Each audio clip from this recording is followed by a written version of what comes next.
reason that I'm playing Tony Stark, the reason that I'm involved in Iron Man, the reason that I'm so excited is I'm crazy about movies. That's why I wanted to become an actor. I buy into movies. I love it. I mean, I'm a sucker for this stuff. It's been a long time since Iron Man. It's been a long time since Endgame, believe it or not. And in the last 5 years, the conversation around Marvel has devolved into a cacophony of mindless accusations. Anything to avoid talking about the actual content that the studio is producing. Because the content has become a shadow of what it once was. A parody of its former glory.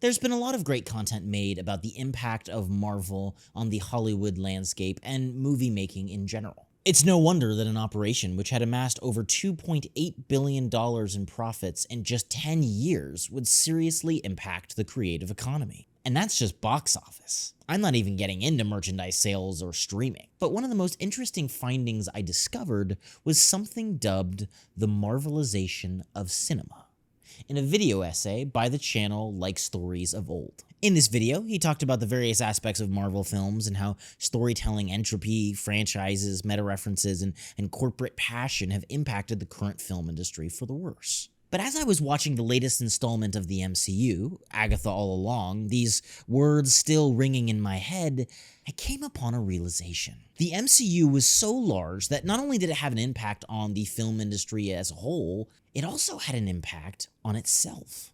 An impact within an impact. A mess only made possible through corporate greed and a robotic attempt to systemize good art. Now, you may think me silly or nostalgic, a romantic clinging on to core memories of the past, and honestly, I thought maybe the same thing.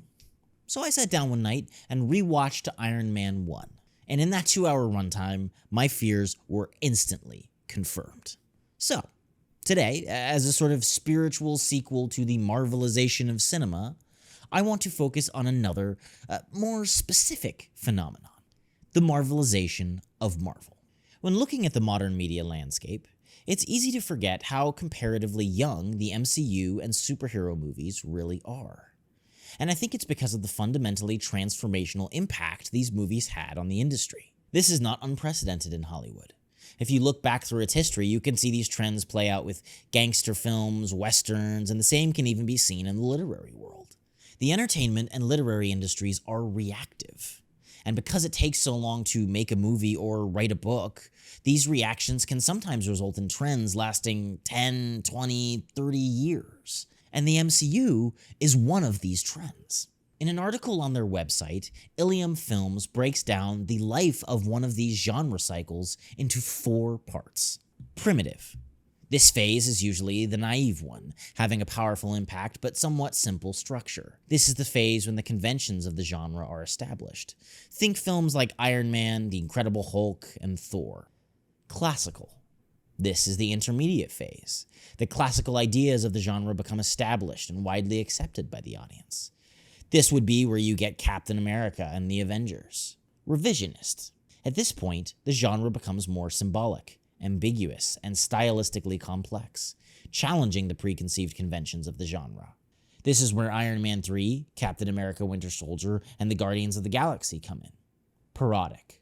This is the dying breath of the genre, the phase of development which is an outright mockery of its conventions, reducing them to howling cliches and presenting them in a comic manner. And I believe this stage is the current state of the MCU. Now, because this cinematic universe is so extensive, with different heroes coming in and out at different intervals, there are some exceptions to these rules. But when talking about the overall universe, especially as it applies to the original Avengers, I think the pattern can be clearly traced. And as far as Marvel's trajectory after Endgame, well, I think we can all agree things did not go as planned. He almost tasted that. Num, eat it up. If you look back at the earliest Marvel films, what initially struck me was the studio's wide variety of genres. Each film leading up to Avengers 1 has its own flavor and style.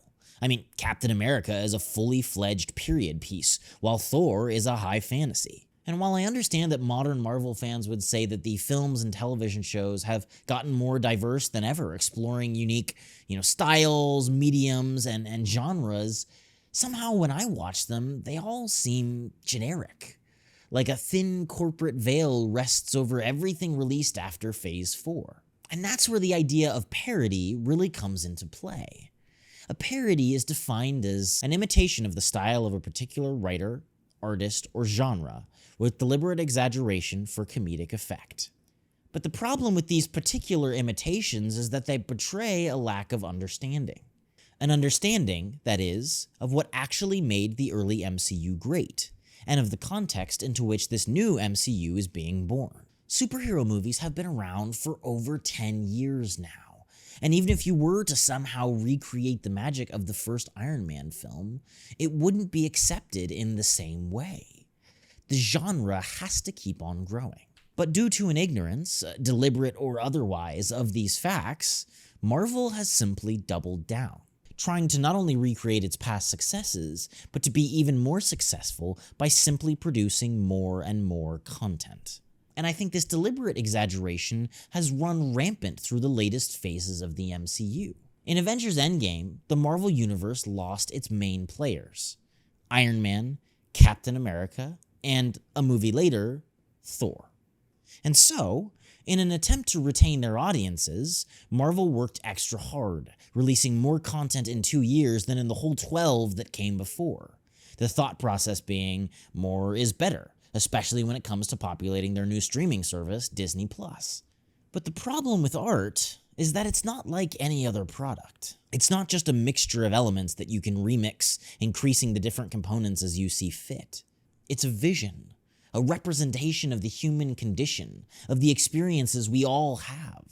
Adding more doesn't make art better, it just throws off the balance.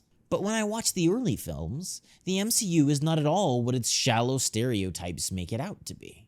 Iron Man 1 isn't a comedy by any means. Tony Stark is quippy because he's selfish. His biting wit is more to establish him as an asinine egoist who, is sometimes funny. Thor is a film about brotherhood and family, about the responsibility of a crown and what it means truly to be a ruler. And the Avengers films, where I think the classic Marvel cliches are on full display, still find a way to be serious. There are serious villains, serious stakes, and even profound philosophy. They think order and chaos are somehow opposites and try to control what won't. But a thing isn't beautiful because it lasts. It's a privilege to be among them. What makes a story compelling, something your audience can and will be invested in, are good characters. Characters and stakes. And the moment the jokes become more than a means of endearment, if the self-referential humor and the comfortable degree of storytelling reaches such a height that almost every moment is broken with a joke, and almost every obstacle is guaranteed to be defeated, well, nothing matters. Parodies are cheap. They go for the easy laugh, and because of that, they're often narratively shallow. But one of the MCU's strengths has been its layered storytelling. Whether purposeful or not, each filmmaker would build on the last one's achievements, carrying characters and character arcs through several films. Tony Stark risks his life to save New York in the first Avengers movie. In Iron Man 3, he's plagued by this, haunted by the PTSD of such a traumatizing series of events. In Captain America, Steve Rogers establishes himself as a worthy soldier, becoming America's golden boy and winning the war. But in Winter Soldier, his trust in the institutions is fundamentally challenged, and he has to learn to balance respecting authority and doing what he perceives as right. And then there's the arc these two characters go on together, going from this to this to this. The conflict of the inventor and the soldier. One bound by duty, the other freed by innovation. And despite their conflicts, despite both of their fatal flaws beautifully shown in the first Avengers movie, they overcome them.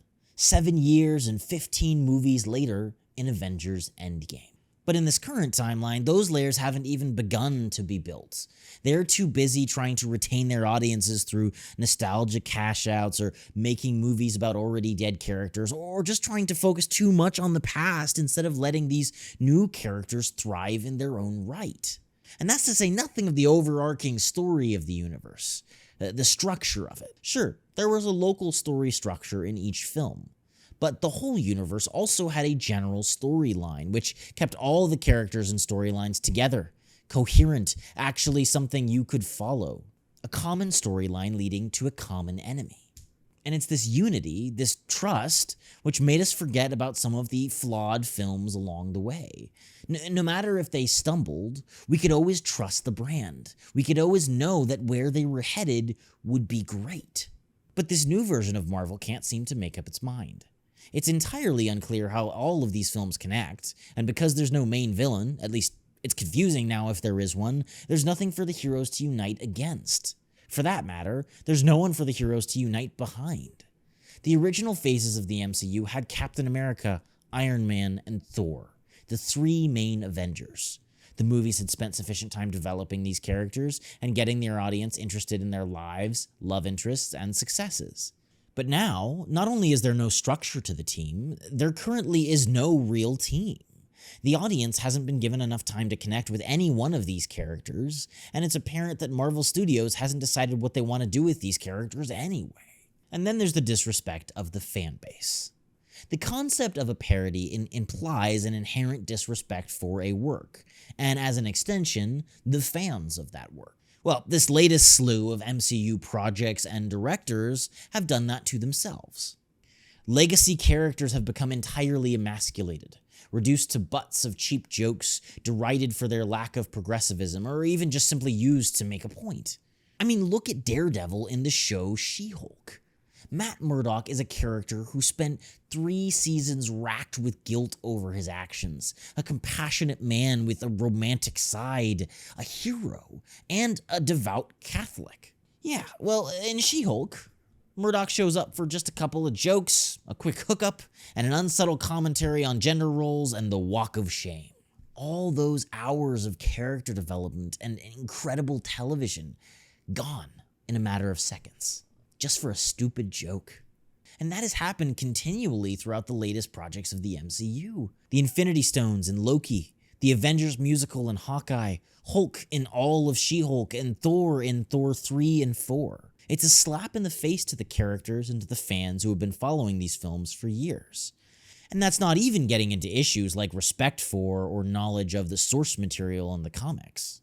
The MCU is a historic phenomenon, a franchise that has fundamentally shifted the framework of the film industry and altered the expectations of both moviegoers and executives alike. And while there's been a great amount of dialogue about the MCU's effect on the film industry, I think its greatest victim, by far, is itself. But these are just my thoughts and opinions on the matter. I mean, let me know what you guys thought in the comments down below. Is there a way to save the MCU? How would you do it? Am I just delusional and is Marvel as good as it's always been? Look, I would love to hear what you guys think in the comments down below. Feel free to check out my Patreon, which is also linked down below. It's kind of been soft launched, and I'm going to be putting up some extra content, just some cool stuff on there, and it supports me to help keep making these videos and hopefully help me build out the Storytellers Guild into something more than just a YouTube channel, but really a community, a media company, and something that can not just criticize the modern storytelling world, but actually give back to it. But as always, no matter what you guys do, keep reading, keep writing, and I will see you all in the next video.